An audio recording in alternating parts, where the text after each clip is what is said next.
Why was the SLS made? You might think, well, it's for the Artemis program, Amber, but that's not necessarily true. You see, the SLS was made 6 years before the Artemis program was established at all.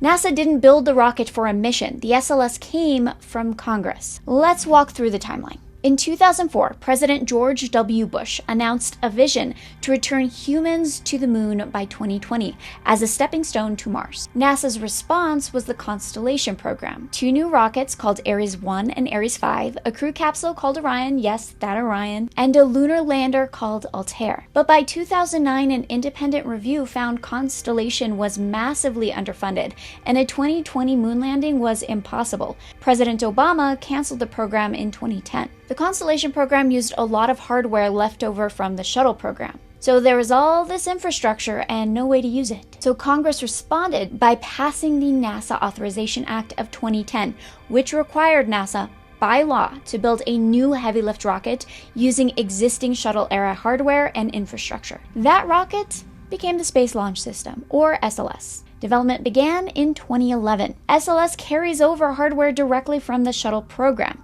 including the RS-25 engines, some of which actually flew on shuttle missions. One piece of Constellation that survived directly was Orion, now the crew capsule for NASA's Artemis program.